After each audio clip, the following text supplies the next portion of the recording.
पूज्य आचार्य वैराग्य देशनादक्ष श्री हेमचंद्र सुरेश्वर जी महाराज साहिब का कालधर्म तारीख 29 जून 2021 को लगभग 2:45 AM के आसपास हुआ।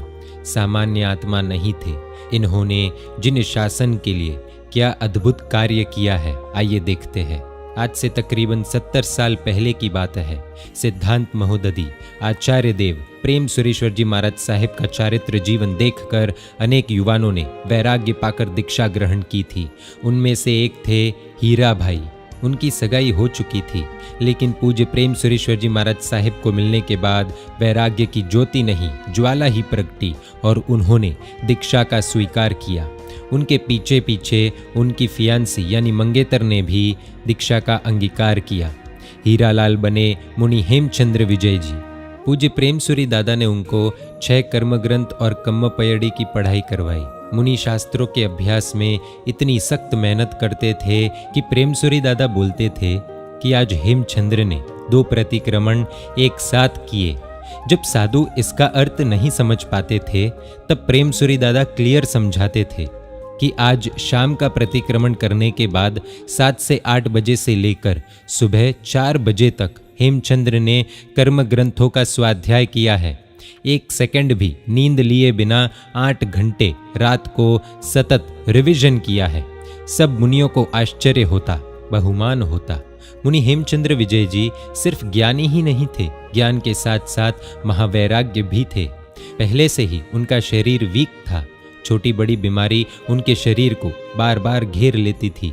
उनके गुरुदेव पूज्य भुवन भानु सूरी जी महाराज साहिब ने उनको आदेश दिया कि तुझे आम वापरना है, उससे ही तेरे शरीर में ताकत आएगी।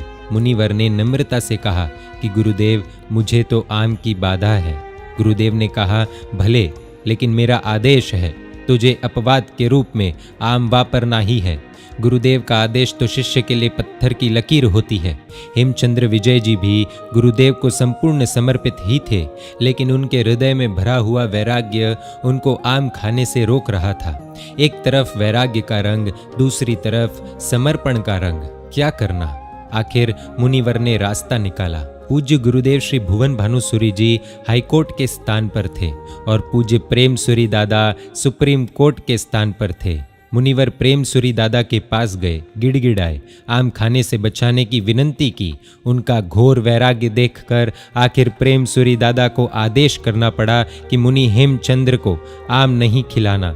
मुनि के प्रचंड वैराग्य का ही प्रभाव है कि उनको आज भी वैराग्य देशनादक्ष बिरुद से पहचाना जाता है, यानी कि वैराग्य की देशना देने में यह मुनिराज अत्यंत चतुर थे, काबिल थे। कुछ समय के पश्चात मुनिवर बने पूज्य आचार्य देव वैराग्य देशनादक्ष हेमचंद्र सुरेश्वर जी महाराजा।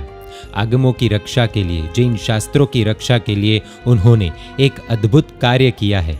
जैसे प्लास्टिक पानी में घंटों तक रखा जाए तो भी प्लास्टिक भीगा नहीं होता, प्लास्टिक पिघलता नहीं, वो अपने में पानी को ऑब्जर्व नहीं करता।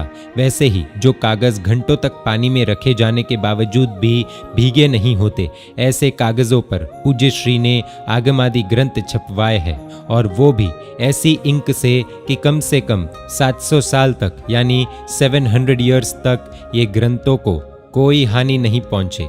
शुद्ध ज्ञान की ऐसी रक्षा का महान कार्य पूज्य श्री की प्रेरणा एवं मार्गदर्शन के अनुसार किया गया। और हाँ, ये पेजेस के वेट भी अत्यंत कम है। पूज्य श्री द्वारा किए गए ये कार्य की जितनी अनुमोदना करे उतनी कम है। साधु साध्वी श्रावक श्राविका सबको पढ़ाई में यूजफुल हो, ऐसे तकरीबन 18 भाग पदार्थ प्रकाश नाम से पूज्य श्री की प्रेरणा से छपवाए गए हैं। पूज्य श्री की ओर से जैन संघ को यह एक अमूल्य भेंट है। पूज्य श्री की उम्र तकरीबन 89 ईयर्स के आसपास की है। अहमदाबाद में उनका ट्रीटमेंट चल रहा था। 29 जून 2021 को लगभग 2:45 AM को अरिहंत अरिहंत एवं नवकार की धुन के बीच पूज्य श्री का समाधि पूर्वक कालधर्म हुआ। ऐसे महान जैन आचार्य वैराग्य देशनादक्ष श्री हेमचंद्र सुरेश्वर जी महाराज साहिब को शत शत नमन, शत शत वंदन। परमात्मा के आज्ञा विरुद्ध कुछ भी कहा हो तो मिच्छामि दुक्कडम। जय जिन शासन, जय महावीर।